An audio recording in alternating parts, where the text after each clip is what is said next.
What's up, ladies and gentlemen? Welcome back to another episode of At Home with Mark.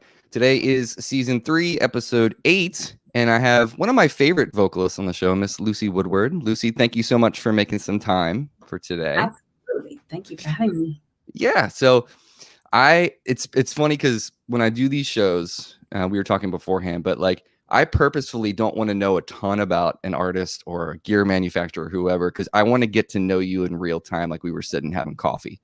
And I know a little bit about your story in terms of growing up and being in an artistic family and all that. But there's probably a lot of people that don't know your story as well. And I usually start these because I have a very, very specific moment in my life when music entered. I mean, I was like a jock, played soccer and lacrosse and stuff when I was growing up as a kid. And there was one moment that it just stopped for me and music entered, and that was it. So what was it for you? Oops, I just lost you. Hilarious. Okay. No, I'm fine. What was it for me? I was like, see ya. What was it for me? Well, my parents were classical musicians. So I was literally born into like Chopin and Stravinsky, So I knew really young what felt like right for me. And I didn't go the classical route, obviously, but both of my parents, my mom, I grew up with my mom in New York and my dad in the Netherlands in the summers, but they both said that if I heard classical music, I would just like go into sort of trance. Like it was going in. And I still love classical music to this day. I just didn't want to sing it. But my mother said that they would just, drive me around and I would just rock back and forth, and I was just really in my world, So I guess I knew even before I knew what was, before I was aware that I was feeling it, So, but I played, I had on Monday night, we lived with my grandparents for a while in New York, and I had Monday night piano lessons after my grandmother. And so I was probably 6 then. And then when I was 7 or 8, I picked up classical the flute, and flute was my obsession. So I knew that I was just music. Again, this is classical music.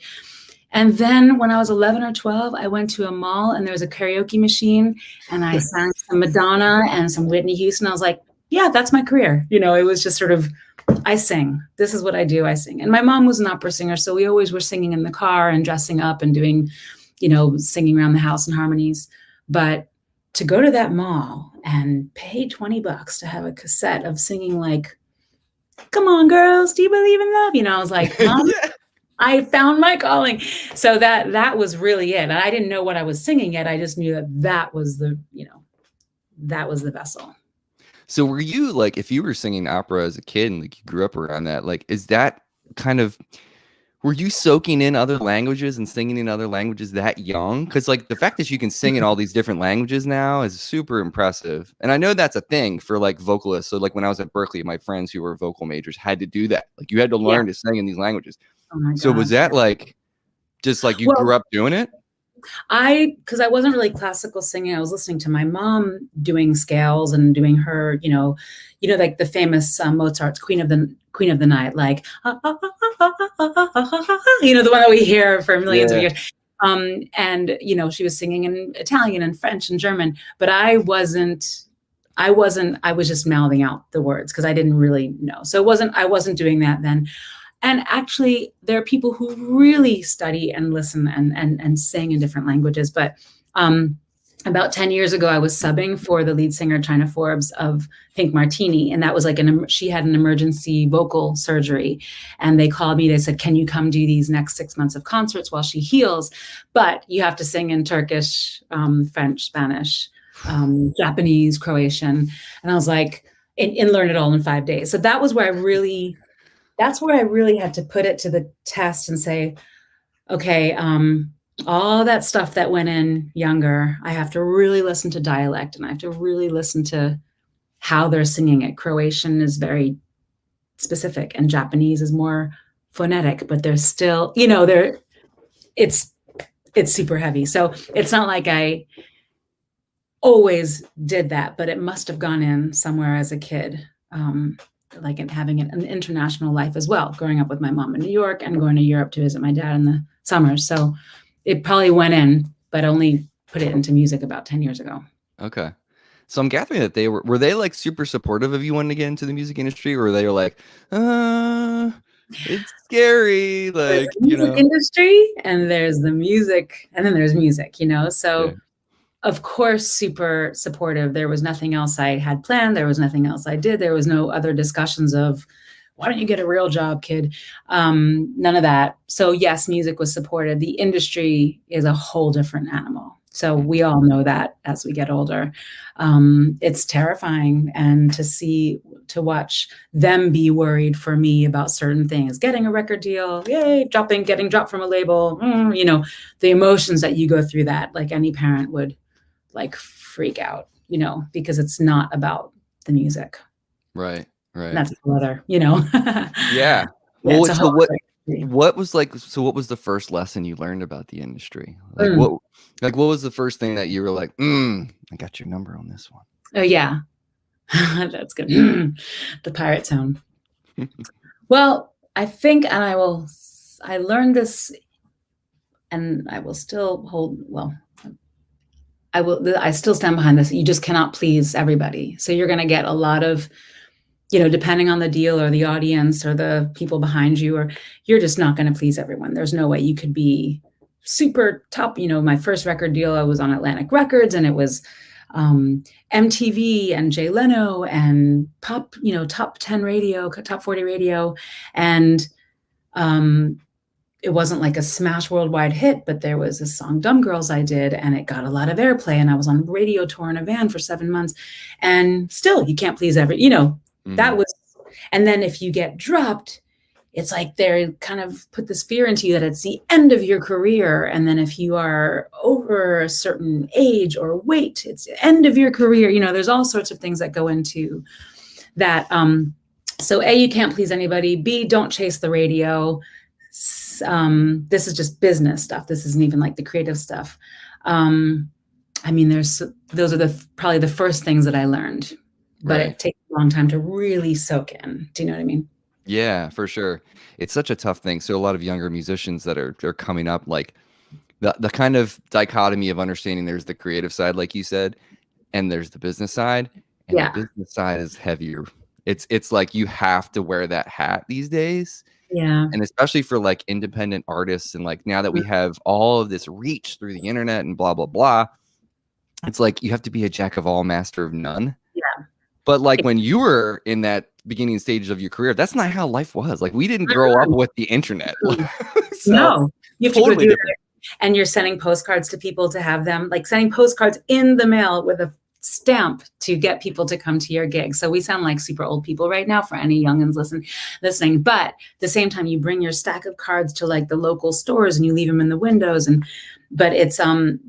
Or you have maybe a team of people around you, either a label or management or something. So every indie artist now, you have socials. We didn't have socials then.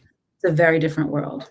Oh, totally different. So what was the first, so how did the record deal happen though? So were you like just out hitting the pavement gigging? Like what was your first band that you were with? Like wow. how old were you like when you got your first band that you felt like, oh, this band's killing, like this feels good? Well, I had a funk band with my dear friend, one of my best friends to this day, Ital Sher. And Ital was an amazing songwriter and is still.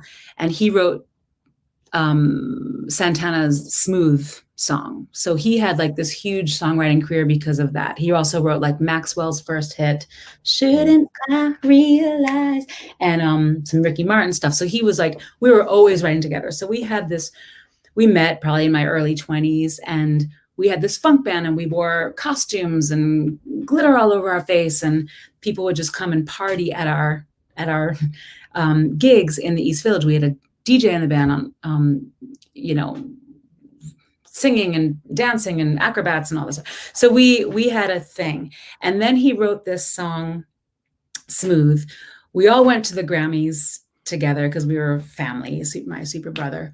And we went, and then there was the first record deal that was handed to him as a production company, and I would be the first artist to be signed under his production company. So this was like Epic, Sony. I don't even know if Epic still exists now. And there was like this bidding war between Jimmy Iovine at Interscope, and it's that because somebody just got a Grammy and you're connected to that. So that's the whole industry where you're like, oh shit, I'm hot shit. Oh wait, I'm not hot shit. Right. So that kind of came and went really fast. Nothing happened. Then 9/11 happened. And then no one was signing, everyone was freaked out. And then I wrote a bunch more songs and wrote this song called Dumb Girls that I sang for a demo of it, got to Atlantic Records, the president of Atlantic Records at that time, Ron Shapiro.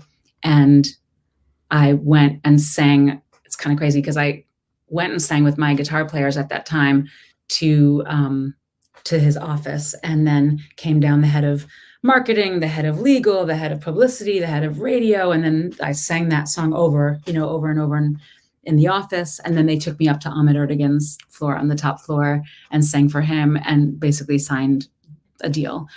And I was in the studio a month later, and I was dropped a year later, but you are nonstop working. It is just go, go, go. And it's very strange world. Yeah. Super grind, huh? Like big time. Mm-hmm. Yeah. Super grind and you're just going with it. It's such a weird, it's another lifetime now, but you learn so much too. I made my first record with John Shanks, who was producing a lot of young women at that time. Michelle Brown, she had Kelly Clarkson. So it was the big guitar sound, but Kenny Aronoff and Mike Elizondo and Abel Boreal Jr., this was my rhythm section on my band, in my band. That ain't bad. It wasn't like I was touring with them because they were with like Paul McCartney or whatever, but so it was, but that was a real, you learn so much about, went to Hollywood and did that record. So that was a whole other planet. And then when that went away, president gets fired or whatever the deal is, that kind of stuff happens all the time. It has to do with you. It has nothing to do with you. There's kind of both ways to look at it.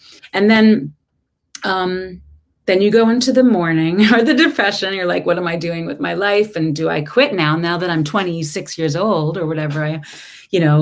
Is my career over and do I have to get a real job? And that's like ridiculous to think that, because you're programmed to think a certain way, which is, and that's when you start really digging into what kinds of songs you want to write, who is the artist you want to be, take a break, regroup, and that's where the learning curve really begins. And I think that's when I really started becoming an artist and making my own decisions. Yeah, that's cool. And you can see through like the arc of your career too, like with because that song's kind of a rock tune. Yeah. So if you like really analyze that between what you're doing from then till now, you're probably like, oh, that wasn't me. This is I know. It's totally. So interesting. But that's what was, that was happening at that time. That was the sound. Like that was what was on the radio. And absolutely. Why not kind of launch yourself into it and get your career going some certain way, or what I mean? But it's a great record. I was listening to it yesterday while I was working. Thank you. Sonically it sounds amazing. And what was going on at that time, it was, yeah. And I feel really proud of it. And all of those songs I was able to sing just with one guitar player too. So that's always, to me, the standing the test of time, Yeah. Do you usually write on piano or guitar? What do you tend to lean on when you're writing, harmonically, instrument wise? I am really I'm a collaborator. So I don't write on piano. That was sort of like a childhood instrument for me. I wish I did. It was something I never really stuck with, and I will regret that till the end of time. Guitar, I have ideas. I start on guitar, but I'm such a weak guitar player and so basic that I always want to collaborate with someone who's going to think, obviously, a little more out, just better than me overall. So I'm really a melody lyricist. That's my jam. So if I have an idea, I'll think, oh, I know, I want to write this. I want to write this song with so-and-so. So I might have a whole lyric, a whole melody with some basic chords, or I might just start fresh with someone in the room and say, hey, how's this song title, or what about this lyric that I'm working on, but I'm really a big collaborator person. I've always loved that process of energy back and forth. Yeah. Yeah. Totally. Did you do you have to like do you find that your writing happens like even like melody wise? Like I find my best stuff that I come up with is either while I'm driving or in the shower. Yeah. Like do you have moments like that where you're like, oh, I gotta sing this into my phone or whatever? Like it's such a weird thing when that comes in your brain. You're like, no, oh my God, no, so yeah, when I lived in Los Angeles for 11 years, it was usually driving. And it's usually when you're like kind of zoning out, like in the shower, you're zoning out and you're like, there it is, catch it. And then driving, zoning out. But in New York, you're walking everywhere. So I always had a lot of my song ideas were like the same groove, because here's my beat of my walk. Ding, ding, ding. So there's like that mid tempo. So it is totally inspired by environment, but it happens probably most when you're zoning out, don't you think? When you're not trying. yeah, and you know what's interesting is like so when Oliver Wood was on here, we were talking about this a little bit because we're all songwriters. It's fun to talk about this stuff. But I can't remember what the book was that he read, and I got to go back because I wanted to read it too. But like he was telling me, there's a whole thing between like your left and your right side of the brain. So like let's take driving for instance. So when you're driving, the like safety side of your brain is completely engaged, right?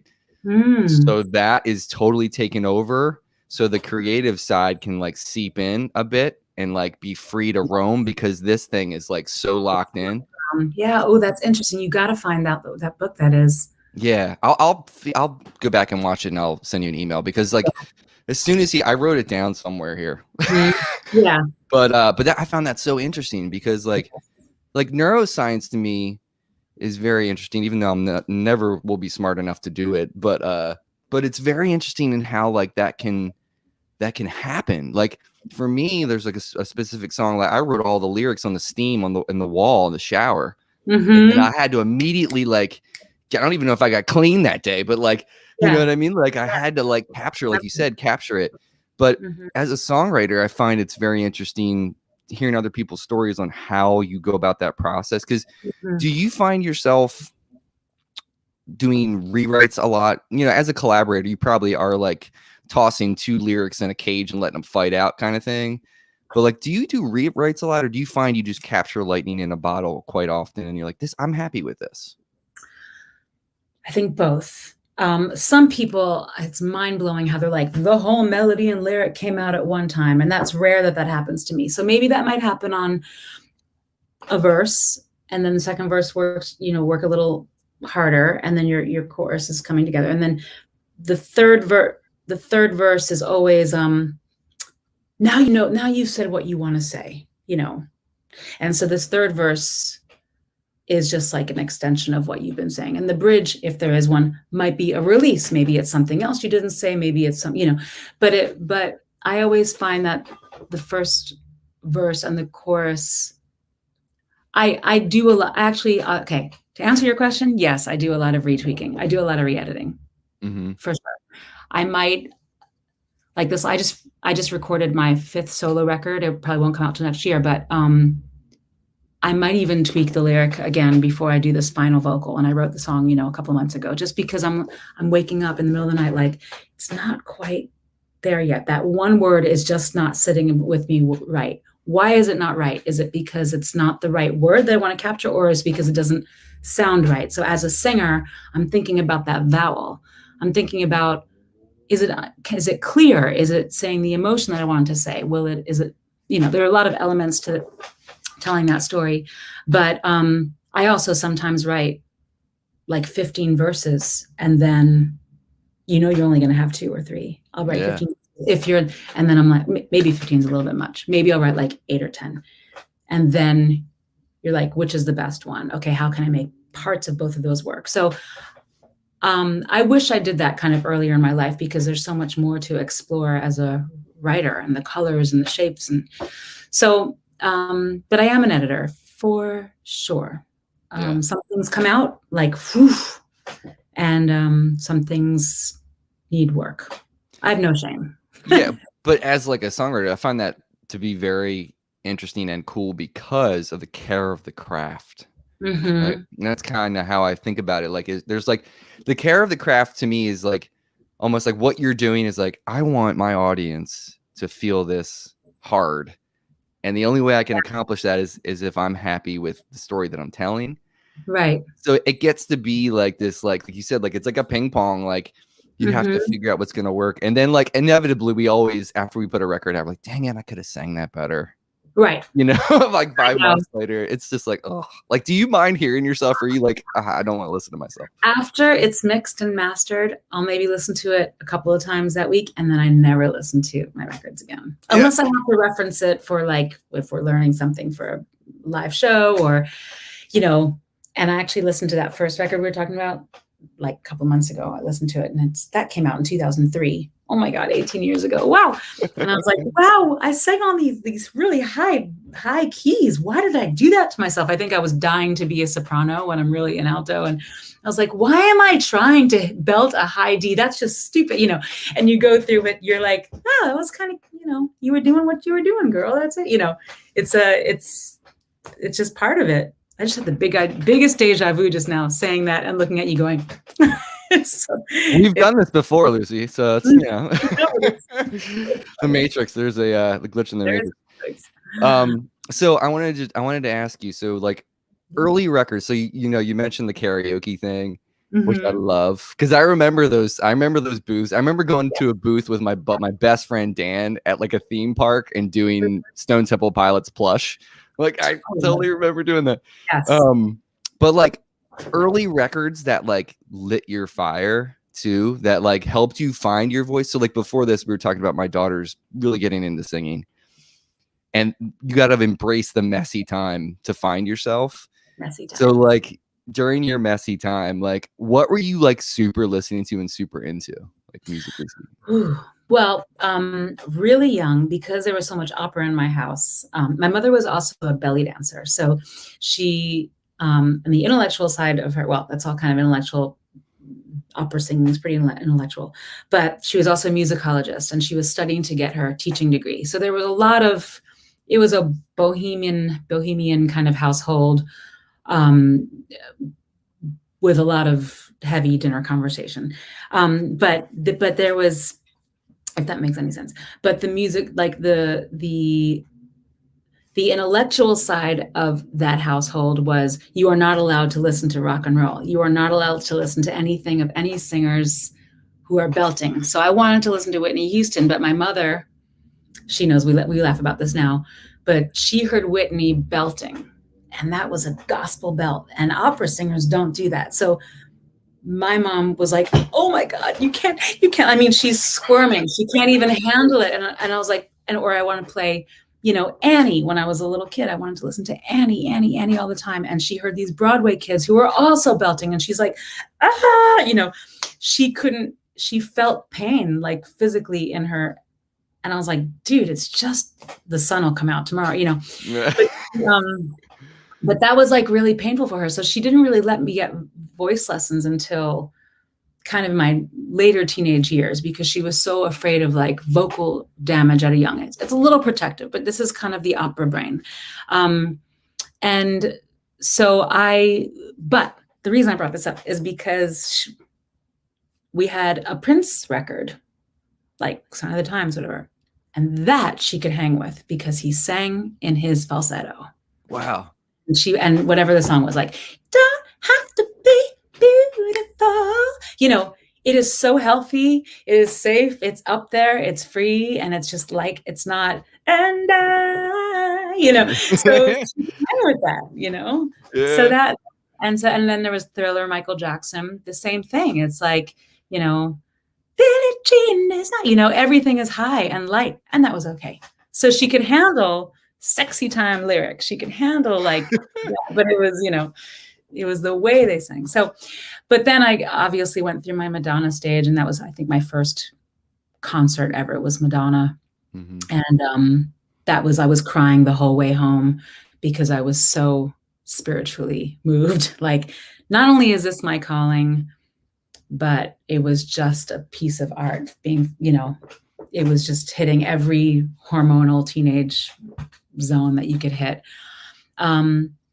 and then I went to high school in the Bronx, so there was a lot of R&B around me. And then I really was just, it was all R&B. And then I went to Manhattan School of Music, and um, it was heavy jazz, bebop being thrown in at me, and I was not a bebopper, so I did leave after a year. But then it was more like, I'm going to study Aretha, I'm going to study Shaka Khan, I'm going to study Gladys Knight, who's my favorite, and embrace that. So it went through stages, but it was always soul music. It was always blues. It was always learning standards, jazz standards. Like, even if I wasn't into Billie Holiday, I mean, I kind of appreciated her later, but I was into the songs that, like Cole Porter, Hammerstein, Rodgers and Hammerstein, they were all written for vocalists. And that was like always interesting to me. They knew where the voice went. They knew the arcs and roller coaster.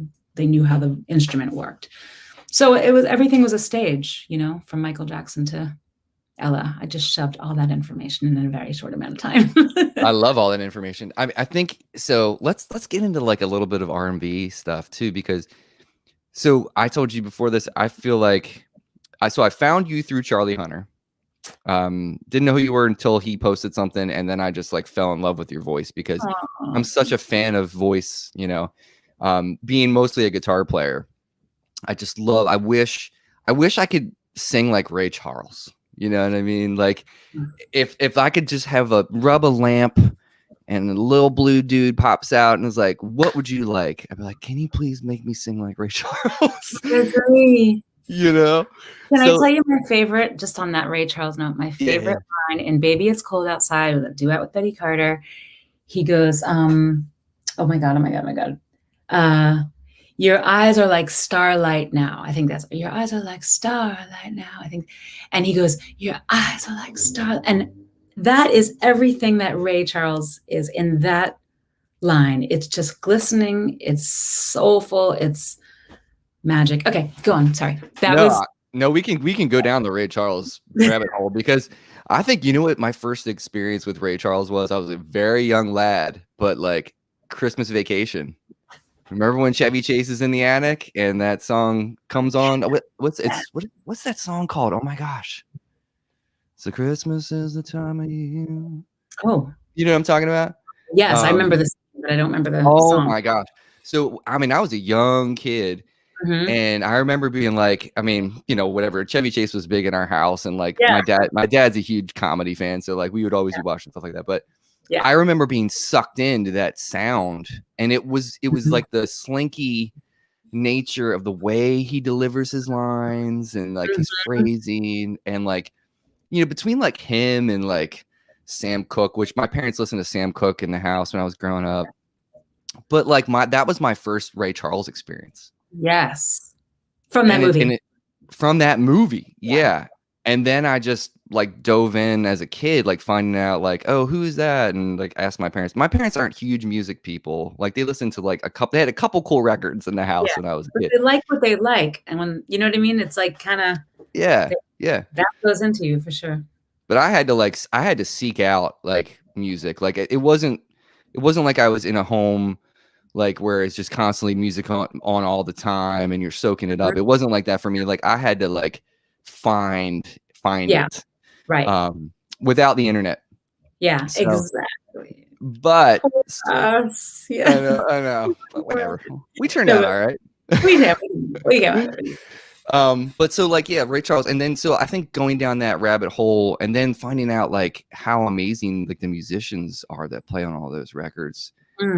And then that just sends you into a whirlwind of like getting through people like, so Ray Charles, Sam Cooke, like, and then going forward into time and finding someone like D'Angelo, because, it's so weird. Cause I grew up on grunge. I grew up, Pearl Jam's still my favorite band, like forever. Pearl Jam will be that's why I play guitar.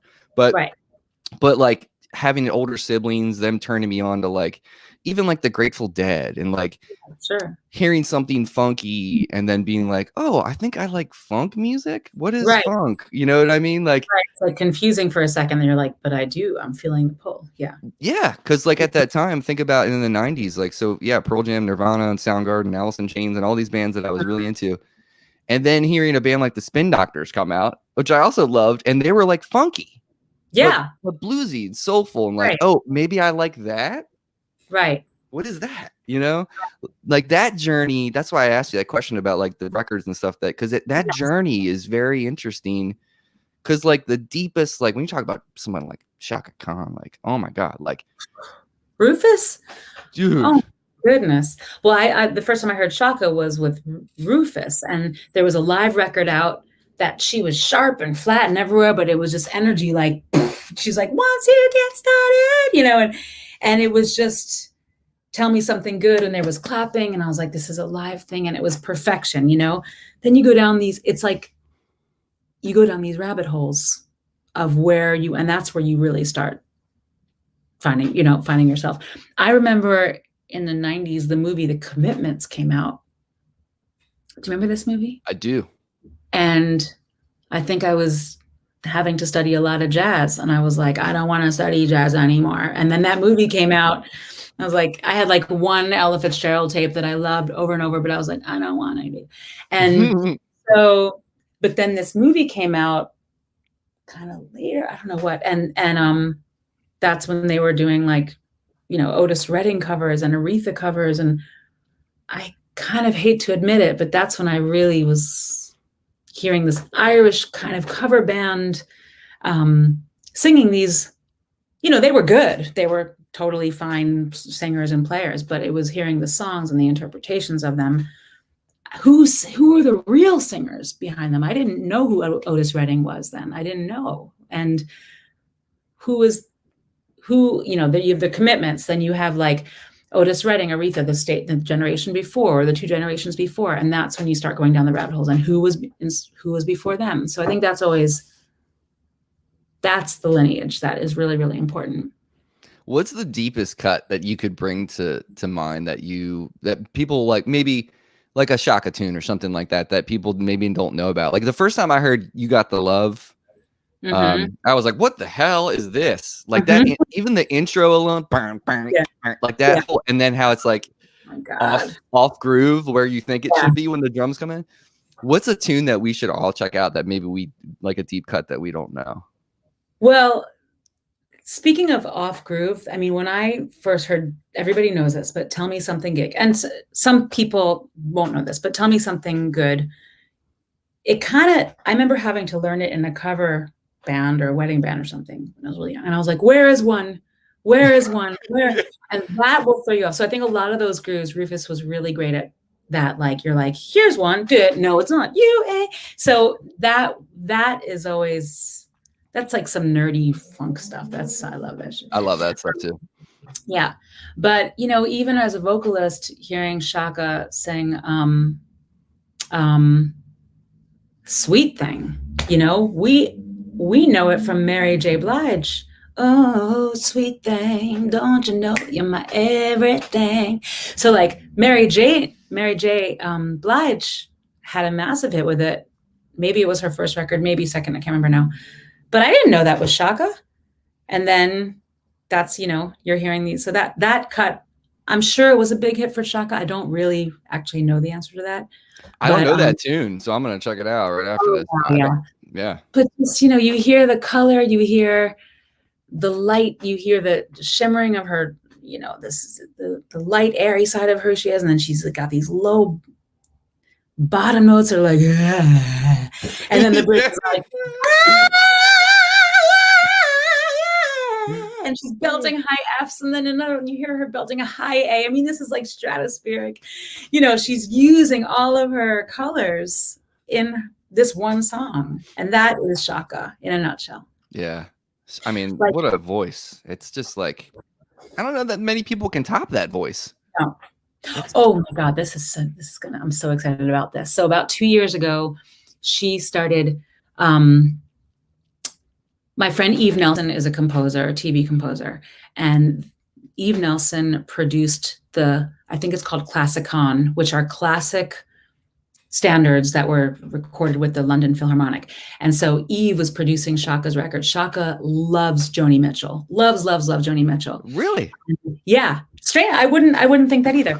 And so Eve is producing this record. I don't know when it's coming out, but Eve asked me to sing a few background vocals on that record. And it's like, it's a tribute to Joni. But I had to go deep dive into how Shaka was singing Joni, and then really go deep diving into Joni singing Joni, you know, really learn. I mean, we all know some of our favorite Joni songs, but to really go and learn those melodies and really dig into that lyric. I mean, I'm on the late train for that. That is an education. Man. So now I understood why Shaka loved Joni so much. Yeah. Do you know about Madison Cunningham? I just got into her like a few months ago. Oh, dude. Okay, and she just put a new record, didn't she? I think she's about to put a new record out, but so she's got that Joni thing going on. Yeah. A hell of a guitar player too. But so that's the thing. So like all these, like you and Susan Tedeschi and like Madison and like Fiona Apple. I love Fiona Apple. These are like my favorite. You guys are like my favorite female vocalists. It's because you all have like these different qualities to your voice too that I really appreciate. Like, for instance, the version of Soul of a Man, when you have that one part in that song when you have that vocal fry happening, holy shit, dude. When the first time I heard that, I was like, ooh.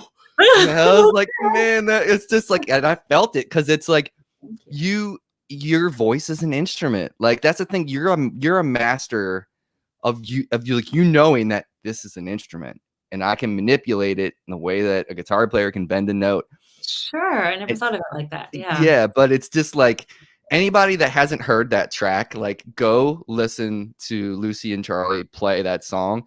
And about the middle of the track is when it comes in, and it is so juicy, man. I gotta figure out where I did it. I'll listen to it too. Oh man, it's good. It's really good. Okay, good. I chills. Yeah. So, but anyway, so let's talk about that. So how did you meet Charlie? How did that come about? Because the records that you guys have put together, and tell me about how you chose songs and stuff too. That's so interesting. We always had friends in common, and we met through our friends in Snarky Puppy they do a festival every year at Ground Up called Ground Up Music Festival in Miami. So we were both there performing, I guess, with our own projects. And we were just hanging and just hilarious, super smart, and, awesome. And then about a year later, he was working with Silvana Estrada, who's an incredible singer-songwriter from Mexico. And he was working with her, and then she had tried a few times to get into the country, visa denied like 3 times or something. And he was about to go do a tour with her, similar to ours. I guess they were doing her project, but he had produced it, so he would play with her. And she tried to get in, and her visa got denied about 5 days before she entered the country.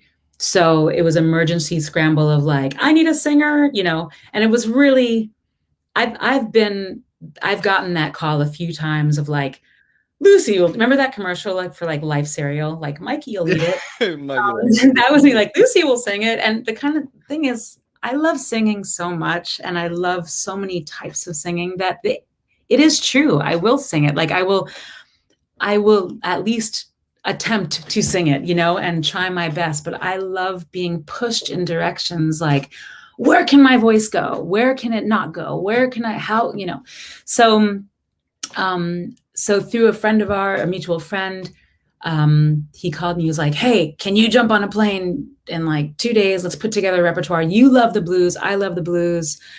Come to my house. We'll get a bunch of songs together over the next few days. And then our first show was like, fly in Monday. We'll rehearse Tuesday. We'll drive to our show Tuesday. We'll do, and Keita Ogawa is a percussionist in Snarky Puppy, and he was on that first leg of that tour.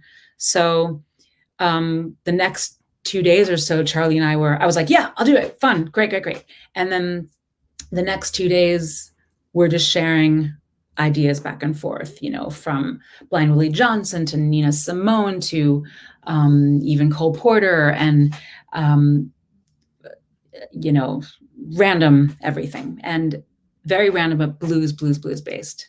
And then he taught me a lot. There's a long list of things that Charlie taught me about space and that being the free musician on stage, or like the unpaid, the invisible musician on stage, that the unpaid free musician on stage who doesn't, who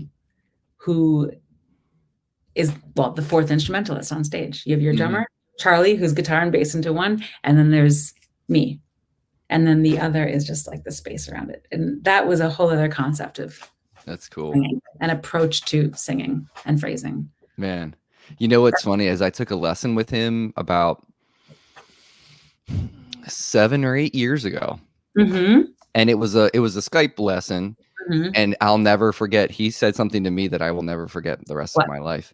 Yeah, he said, and he might have said this to you too, but like he was like, as a musician, you don't want to be a mile wide and an inch thick, deep, an inch deep. You want to be a mile deep and an inch wide. And I was like, oh, yeah.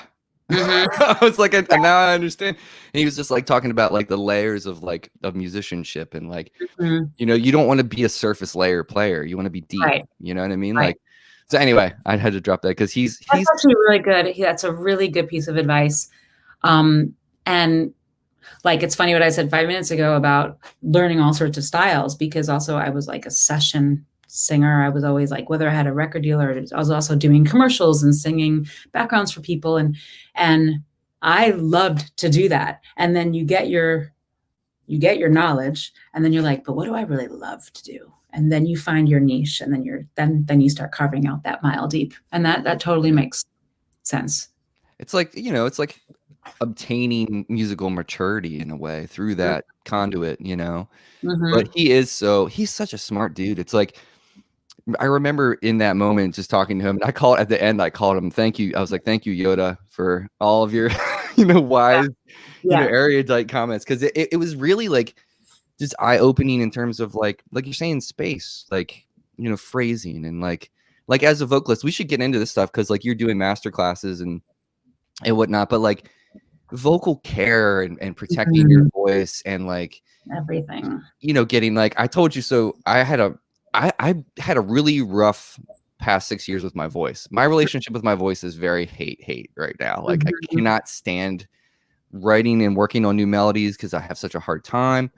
So I bought these singing straws for phonation because I totally lost my falsetto completely. And now I think this is working, that it's starting to come back because my breath. Yeah, the breath is stronger. Yeah. So like when you're working on like taking care of your voice, especially on the road, and having to sing all these different styles of music, like how do you do that while you're on the road? Wow. I mean, this is the lifelong battle of a singer. It seriously. And if anyone, I mean, it's just constant care. I want to ask you a question. When you lost your voice in that moment, well, A, why do you think you did? And B, were you sick at that time in that moment? Because it sounds like you got instant laryngitis. Yeah. Like something snapped. It could have been. Yeah. I mean, I was playing. What's weird is I know what it was from, is I was pushing too hard because I didn't have a monitor that night. Right. Monitors. I know. I know the feeling. It's like, so when you push your vocal, it's just a muscle. It's like people go to the gym and they lift, bicep, it's just muscles. You're just dealing with muscles. So if you push too hard and you want to run that marathon, you're not going to be able to run 5 miles overnight. You can't just go based on adrenaline, and you get excited because there's a crowd there. You get excited, well, whatever, because you're pumped to be on stage, and then you're like, I got this, wah! And then it's gone, or it takes, or over time it's gone. So I do tour a lot, and I actually have it right with me. I look like an infomercial right now. I really did not. I just unpacked my suitcase from a little tour, and I literally had this on the desk. So this is one little thing. I carry it with me. I don't always use it, but it's nice to know that I'm there. I don't know where I'm going to be able to warm up. It looks like Anthony Hopkins in Silence of the Lambs, because it goes like this. Little place for your nose. It's called a belt box, and it brings down, if I want to do scales, like if I'm outside at a festival, and a tent, and you don't want people to hear you, or your hotel's walls, you hear all the hotels, the walls are thin, or you're in the back of a van and you don't want to bother anyone with your annoying scales. So if I'm singing like E, right? Now I'm going to sing super loud into this. And this is how loud, 30 decibel lower. Whoa. Well, I know you can hear me, but if I really belted that out now, you'd be like, Lucy, turn down your, you know what I mean? Yeah, so yeah. it's so you can do la, la, la, la, la, la, really light things, just so you won't, it's basically so you don't annoy anybody. Right.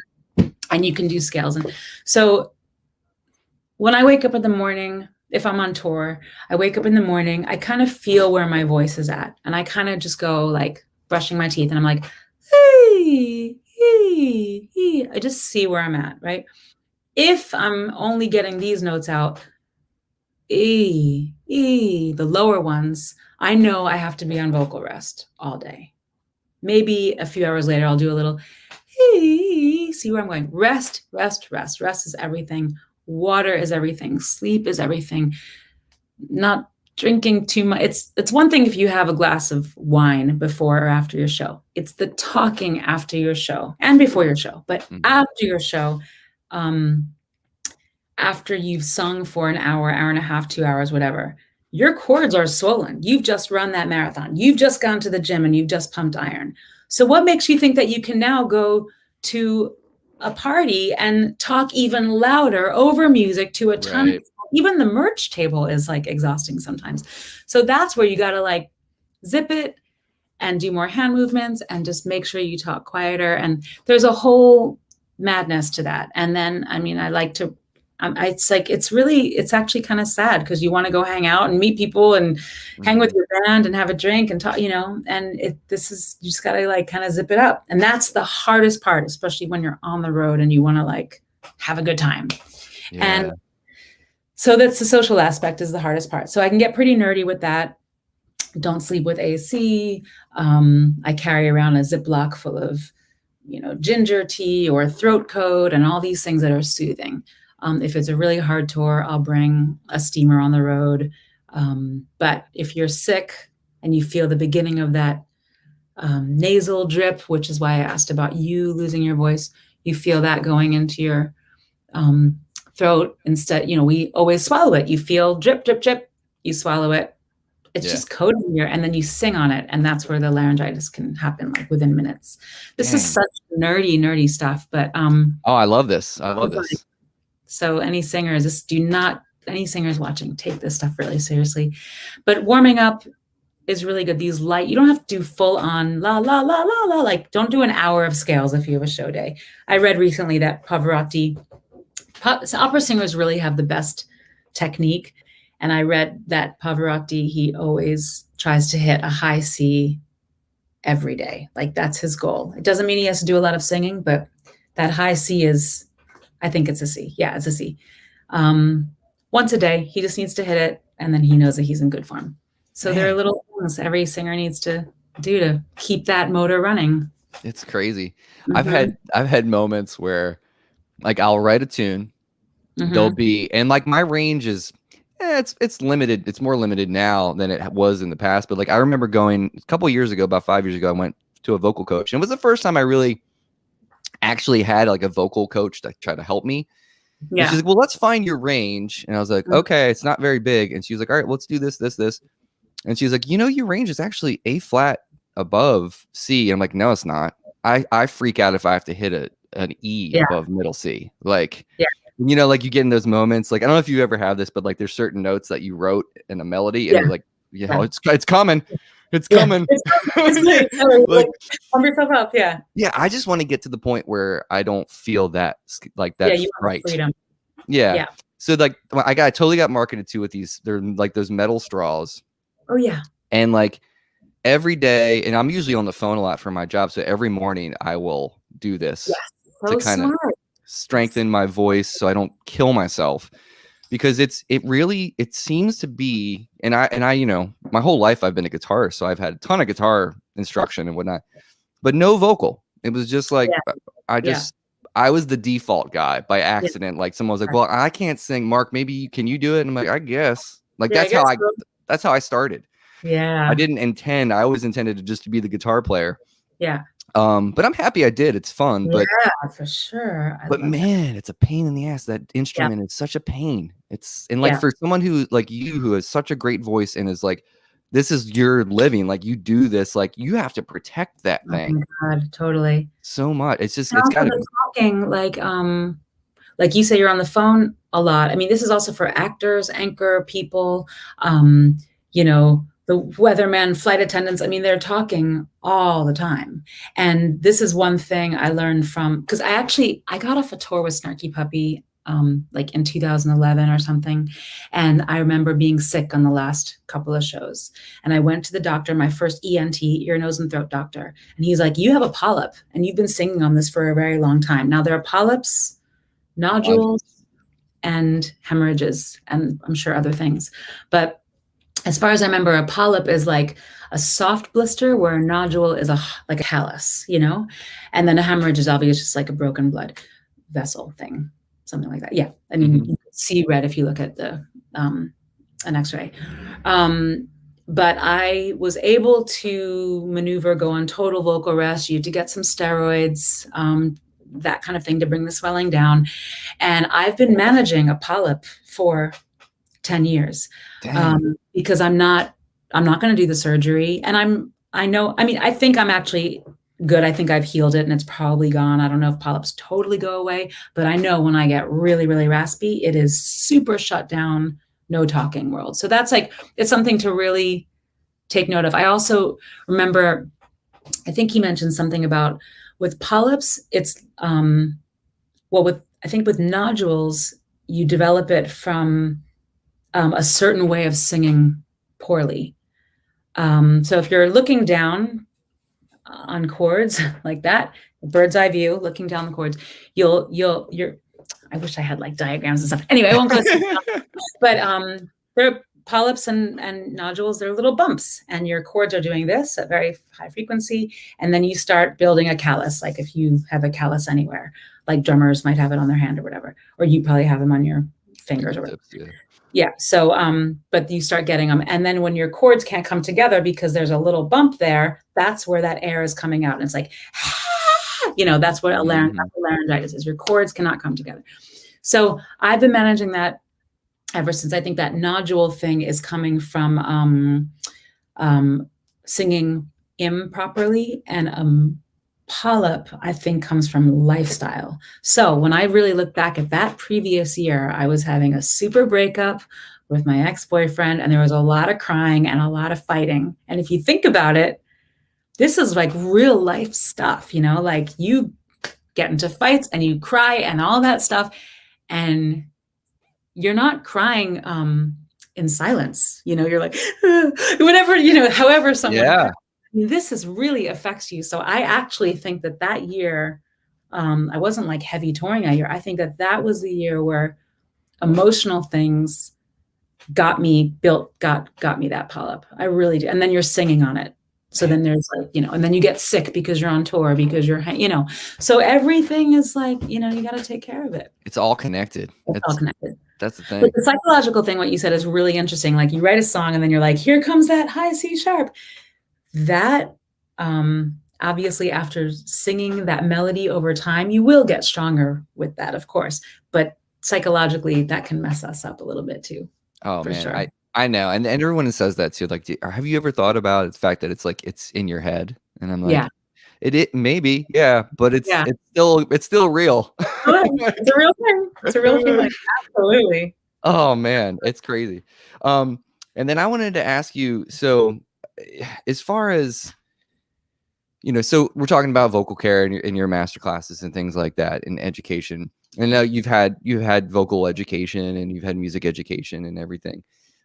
Do you feel, a lot of people talk about like, you don't need, music education to succeed in this industry and whatnot. What are your thoughts on that? Because when you hang with people like Snarky Puppy, those cats are very educated, and you know what I mean? Like, so it's hard. I mean, yes, are there exceptions to the rule? Like Pearl Jam didn't go to music school. Obviously you don't need it, but like, how has it supported you in like understanding how to take care of your voice and like how to write and all that? Yeah, it's a really good question because, you know, a lot of really dumb people write really great songs. It doesn't really matter. You know, it's not like they got a master's in like songwriting and now they're the greatest songwriters ever. It doesn't really work like that. It's like, Right.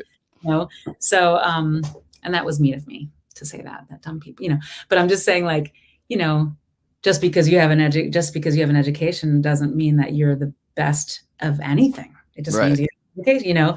So, I do wish I went to Manhattan School of Music when I was 16, so I went too early. I skipped my senior year of high school to go, and I dropped out because it was too much heavy bebop. There were certain elements. I love bebop, but I didn't sing it well or didn't sing it at all. So, and I'll blame that partially on the program. It wasn't totally right for singers at that time. But I wish that I stuck with it to get my theory, to get my ear stronger, my theoretical everything a little stronger. I'm okay. I can get around. I know my basic theory. I have good ears. I relied so much on my career to build those parts of my instrument. You know, it wasn't like it came from school. I was also really fortunate to be born into a really musical family. So that's what we did. We talked about music all the time. That's so cool. Yeah, it is really cool. I feel really like honored to have that. My dad is 82 and he lives in the Netherlands where I am now. And he is still composing and still writing at age 82. And we're doing our first collaboration next month together for the first time on this Oh piece. man, that's Really awesome. cool. Yeah. So it's like that. But I couldn't talk pop music with them or, you know, the music that I kind of listen to. But you can talk music and you can talk emotion and you can talk about stories, the stories that you tell and the emotions that you tell through music, no matter what style. And I think that's always going to transcend. I mean, how many times have you listened to a Brazilian song by Carlos Jobim, and you might not even know what he's saying, but it emotes the thing that you are feeling, you know? Mm-hmm. And so if that makes sense. So I sang at a jazz festival a couple of nights ago in Estonia, and yeah, they speak English there really well, actually. But I know it's harder for them to listen to English lyrics. They'll catch things for sure. This is in any country. They'll catch certain English lyrics, but the really folky stories that I have, not that I'm singing folk music, but if there is a song that I'm singing that has way more of a lyrical storytelling context, are they catching every play on the words? Are they catching every double entendre? Are they catching every rhyme scheme? Not necessarily, but they understand what I'm expressing for the most part. And I think that's just music, no matter what the language is. Yeah. And you do it so well too. Like it's fun to watch you perform because like you really own it and like you can tell that you love it so much. It's just coming out of you. So yeah, it's so funny. That's the best I can't thing. stand watching myself perform, by the way. I'm like, oh, your face, you know. Oh man, it's so good. It's so fun to watch. I mean, I think and if anybody gets the chance to go see Lucy sing, like not only your voice, but like it's just anyone that you're usually playing with they're killing musicians. You know, so the music's great. The like vocals are great, like the performance, it's a show, you know what I mean? So that's what I liked about what you brought to Charlie, because Charlie's always, it's funny, I've seen him so many times in different iterations in his career, from like Naughty Dread to like, you know, Analog Playground, like everything that I've seen him do, he's very emotive with his face, and like when he plays, he is like that, but like you and him, that's why I loved that, because like you guys are like two speakers doing this, you know what I mean? Totally. Yeah, it's fun to watch that stuff. Such a good time. I know. And so what's also really cool about, you know, that, you know, we would just talk to each other on stage, like two musicians, like there's just three of us, the drummer. And so Charlie will start a song and he'll be like, you like that tempo? And I'm like, yeah, do a little faster. It feels, and he starts doing a little faster. And it's so, that's what happens in rehearsals. That's what happens when that is real life stuff, you know? So if the tempo isn't right, I'm like, yeah, try a little faster. He's like, okay, cool. And you go faster and the audience is with you. So I that's love what that. I mean, he's probably like that with every situation he's with, but I'm also like, you know, you're playing and maybe the tempo started out a little bit slow and who cares? Speed it up. Doesn't matter. No one's unprofessional, you know, just make it a little faster and it's going to feel better, you know? So there's an organicness that I learned so much about that. Being with Charlie as well, that it's just music, man, you know? Yeah, dude. We're just people. Yeah, no, I love that. I think audiences love that too. Let's be real. Like, Yeah. it's almost like you're a fly on the wall, you know Yeah. what I mean? And you're just getting like the inside scoopy, you Yeah. know? Yeah. I love that stuff. That's Yeah. the killer. So you get a new record coming out. So before we do this lightning round get down thing, so that'll be coming out in 2022. Yeah, I mean, I'm still finishing vocals. Actually, after we end today, I'm going to go to the studio and do some more vocals today. But we'll be mixing in October in LA. My friend David Garza, who actually just produced the last Fiona record. You said you love Fiona Apple. I love her. And so he produced that. We're friends for 20 years. He was an artist on Atlantic Records in the 90s, and now he's a producer, songwriter. Tim LaFave, one of my dear friends, Tim LaFave, played Oh my bass. God. Do you know Tim? Yeah, one of my faves. Well, I had him on a while ago. I'm a huge Wayne Krantz fan too. So yeah, I had him on. Yeah, I saw that you were doing stuff with him. I was going to ask you about it. So yeah, that was the record. So we were out in El Paso at Sonic Ranch doing this record a couple months ago. So Tim came out for that, and Amy Wood, who's amazing drummer, and she's Fiona Apple's drummer as well. So we did this little record, and so I'm finishing some vocals in Rotterdam where I live, and then we'll mix it in October in LA, and I'll put it out in 2022 yet. Nice. And I'm really psyched about it. So right now I'm in Europe and I'm doing a lot of jazz festivals and things. I'm going to go to Turkey in a couple of days for the week and do Istanbul Jazz Festival. And I'm psyched that now I can play and experiment live with these new songs. Also, that's really cool. Even if the record's not out, I'm like, these are my new babies. I need to just sing them. So that's kind of a really fun time for me also. The record funky? Was it a funky record? I mean, put these people in a room together. I just, yes. All right. I'm excited. All right. Awesome. And then right before we do this, so earlier when I was talking about that vocal fry, so I'm not the only one, Lucy. People know. Oh, I gotta know you're talking about. I don't know about it to start. I think it says a long one. Man, am I holding a really long? Oh, I don't really know. I don't remember where that is, but I'll go. Just go back and listen to it. All right. So what we're gonna do before we end here? So I do this silly thing. It's called the lightning round get down, and I'm going to ask you this or that questions.